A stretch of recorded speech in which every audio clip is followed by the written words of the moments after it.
Bora desatar a nó? Hoje eu quero a sua companhia para que seja possível eu tratar do nosso assunto hoje e ter coragem de compartilhar com você memórias minhas que eu nunca contei para ninguém. Olha só, não é nada de absurdo, não cometi nenhum crime, não é nada gigantesco, mas quando a gente fala de memórias íntimas, não significa que a gente esteja se referindo a situações drásticas. Às vezes, são pequenos detalhes, mas que no nosso histórico, na nossa jornada, esses pequenos detalhes são vividos de uma forma muito profunda, que marca a nossa história. Então, assim, não crie expectativa, porque eu não vou contar nenhum segredo do tipo, oh, meu Deus, mas eu quero usar o espaço de hoje e o nosso assunto para poder trazer para você um pouco da minha memória e o quanto que determinadas situações que a gente vive lá atrás nos marcam de uma forma muito profunda. E talvez isso possa te ajudar a fazer a sua própria revisão. Então vamos lá. Primeiro me diz uma coisa. Você é aquele tipo de mulher que conquistou tudo o que planejou, foi aluna nota 10 a vida toda, mas sente um vazio por dentro? Pois é, por muito tempo eu me senti assim. Ufa, continua aqui comigo.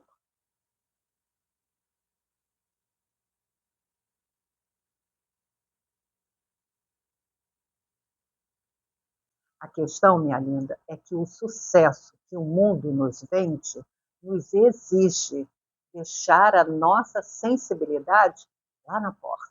E por muito tempo, na minha vida, na minha infância, eu era apenas uma criança. Ai, quando eu lembro da Laurinha, só dá vontade de abraçar. Na minha infância, eu fiz tanto esforço, eu fiz tanto esforço descomunal para uma criança, para continuar sendo essa aluna nota 10. Eu venho de uma família, como tantas outras, uma família disfuncional. E eu, sendo a filha caçula e a única filha mulher, imagina, mulher e caçula, cheguei por último e encontrei aquela bagunça. E aí o que isso resultou? Eu passei a me exigir que eu precisava entregar para a família, isso tudo de uma forma muito inconsciente, viu? Porque criança é inconsciente, não tem uma elaboração. Mas eu me senti na obrigação, diante daquela bagunça, de entregar para minha família o outro lado, o outro extremo. E qual é o outro extremo de um sistema familiar disfuncional? A perfeição.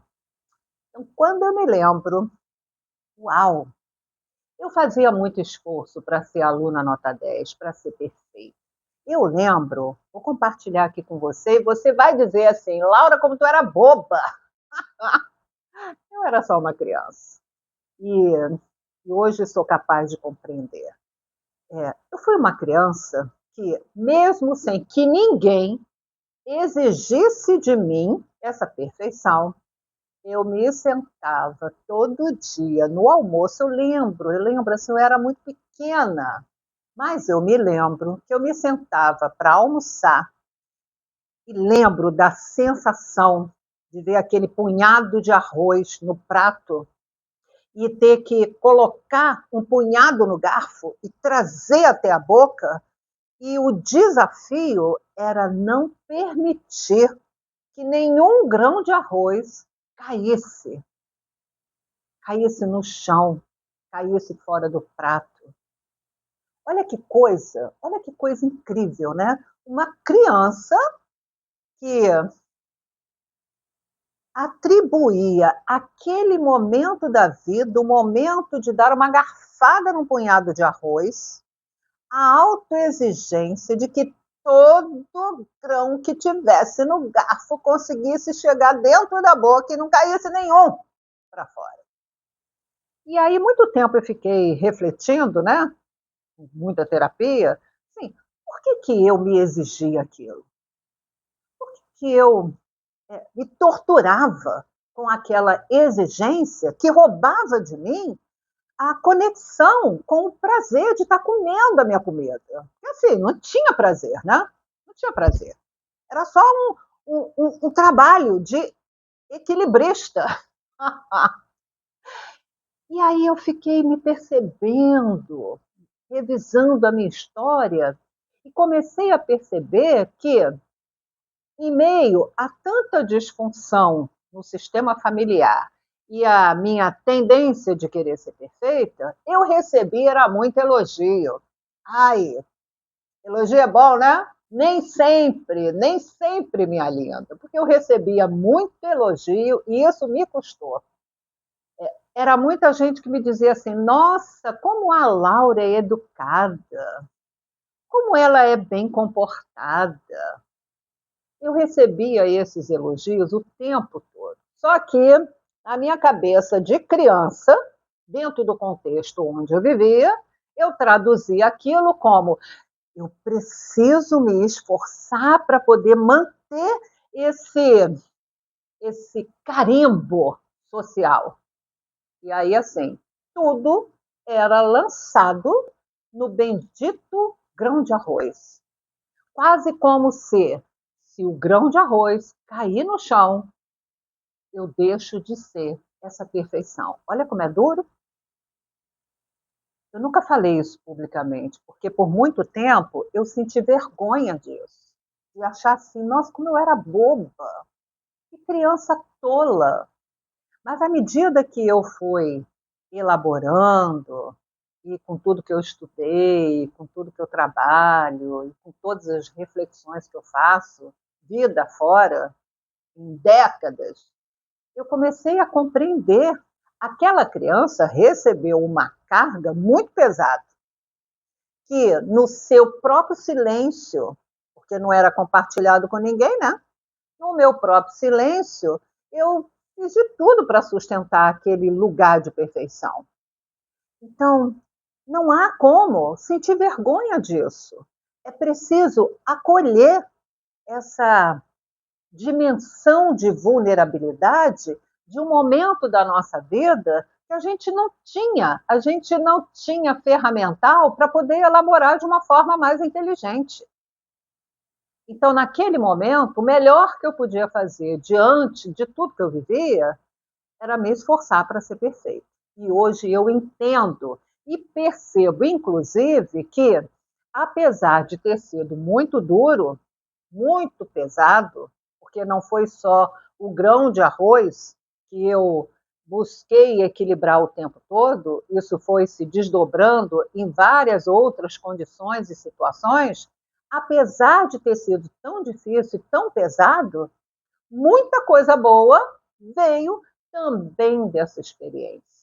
Então, todo o meu cuidado, toda a minha percepção aguçada, todo o meu olhar de horizonte, a minha capacidade empática, a minha capacidade de compreender, a minha capacidade de escuta sensível, tudo isso foi produto também dessa experiência. Porque ao mesmo tempo em que eu vivi todo o peso dessa autoexigência, eu também, ao longo da minha vida, fui construindo o acolhimento dessa condição e a transmutação disso.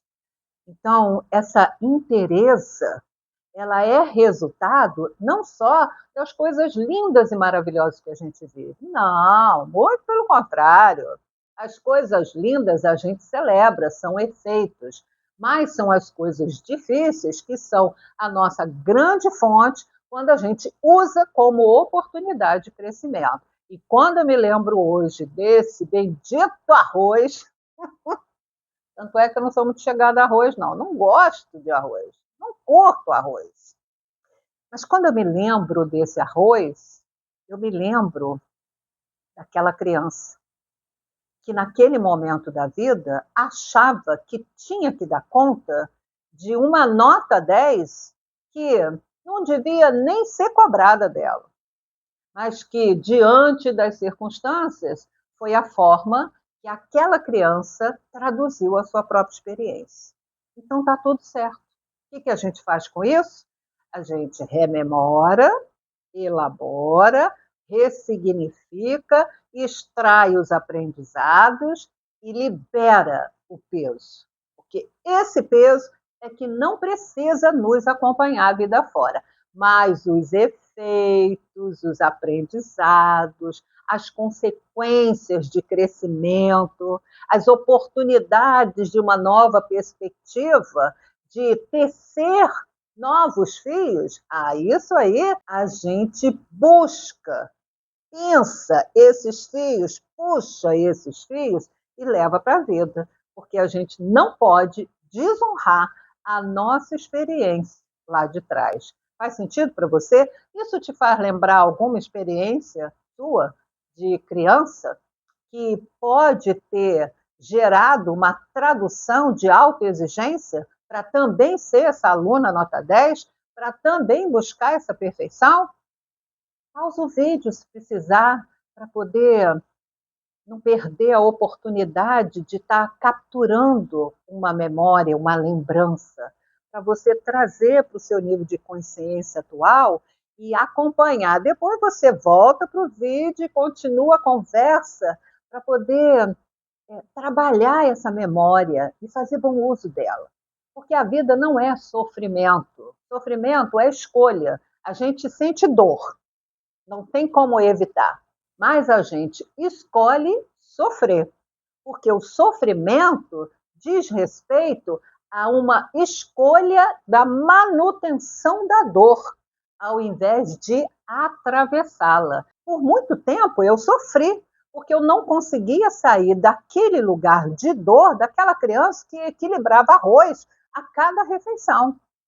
Mas na medida em que eu fui elaborando, refletindo, ressignificando, eu pude escolher atravessar essa dor. Então, hoje eu olho para aquela criança e para aquele punhado de arroz e consigo honrar e até agradecer. Você fez o melhor que você pôde. E eu hoje posso fazer uso desses aprendizados para trazer qualidade de vida para a minha vida. E aí a minha relação com qualquer arroz é totalmente diferente. Hoje, se bobear, eu pego o garfo e, puf, jogo para o alto. Porque a gente não precisa ser dura com a gente mesmo. A perfeição é uma armadura pesada que impede o encontro real. E, por outro lado, a inteireza é aquela que inclui as falhas como sendo parte fundamental da trama da vida. Puxa esse fio. A gente precisa questionar por que a gente busca a perfeição, sendo que ela nos isola e nos adoece? Vale a pena se questionar, minha linda. Você prefere ser impecável e sentir o peso da desconexão com a sua vida, ou prefere ser a sua verdade e criar conexões que incluam as falhas, do jeito que a vida é? Quando a gente fala de perfeccionismo, a gente não está falando sobre uma busca de excelência. Não, a gente está falando sobre medo de julgamento. Aquele momento lá atrás, quando eu buscava ser perfeita e conseguir levar a bendita garfada de arroz até a boca sem derrubar nenhum grão, eu não estava buscando excelência. Eu estava era com medo de ser julgada, caso algum grão caísse no chão. Por mais estapafúrdia que seja essa experiência. Mas a verdade era essa. Eu tinha medo de ser julgada. Independente de ser uma experiência infantil ou uma experiência adulta, quando você tenta ser super perfeitona, você está tentando se proteger da sua própria humanidade. A diferença é que quando esse tipo de situação acontece no tempo da infância, a gente depende de um adulto no nosso entorno perceber o que está acontecendo e nos ajudar a abrir mão daquela sobrecarga. Agora, na vida adulta, não. Na vida adulta, a gente tem que tomar consciência, por isso que a gente está aqui conversando sobre isso, né? E pensando por esse prisma, me diz uma coisa: o que que aconteceria na sua vida agora, como adulta, se você soltasse os fios e permitisse que o seu bordado apresentasse as falhas e as imperfeições que te tornam única? O que aconteceria com a sua vida? Ai, Laura, nem sei, nem consigo imaginar. Como seria a minha imperfeição ser vista? Não consigo imaginar. Pois é, minha linda. E aí pensa comigo. Se você não consegue nem imaginar, está tão distante de imaginar como seria a sua vida com as imperfeições amostras, essa mesma medida de distância é proporcional à mesma medida de esforço para continuar buscando a perfeição. Por isso que é importante. Você não sabe, não consegue imaginar como seria? Começa a construir essa imagem. Começa a criar um filme mental. Se a minha imperfeição essa fosse vista, o que aconteceria? Como eu me sentiria? O que as pessoas achariam? Será que alguém prestaria atenção? Será que eu seria julgada mesmo? Ou eu é que estou achando que esse julgamento aconteceria e ninguém nem daria bola? Começa a construir essas imagens, porque na medida em que você vai construindo esse filme da sua imperfeição à mostra, é efeito natural que você vá diminuindo a sua autoexigência para continuar buscando ser perfeito. Algo muito importante a gente pode concluir aqui, que você não precisa ser perfeita para ser digna de amor e respeito, até porque amor e respeito está relacionado diretamente com a experiência humana. E assim, perfeição não é uma condição humana. Muito pelo contrário, a condição humana ela é imperfeita, ela é cheia de falhas. E por isso o convite para que você possa se experimentar vivendo a sua vida com as suas falhas sendo incluídas, acolhidas, sem que a gente precise escondê-las ou evitá-las. Ah, Laura, então quer dizer que eu vou começar a fazer tudo errado? Não, não é sobre isso. É sobre a gente acolher a nossa humanidade, para que a vida se torne possível, para que a vida seja mais leve, para que a vida seja vivida com inteireza. Percebe a diferença? Não é cometer erros, é aceitar as falhas. Não é provocar as falhas, é aceitar quando elas acontecem. Percebe a diferença? Ser inteira é aceitar a vida do jeito que ela é. E, obviamente, com responsabilidade, com comprometimento, com ética, a gente vai buscar sempre fazer o nosso melhor, a gente vai buscar sempre o nosso aprimoramento. Mas a vida não é uma linha reta. É um emaranhado onde vamos cometer acertos, vamos cometer erros, vamos resgatar, vamos ajustar, mas não é uma linha reta. A perfeição busca a linha reta.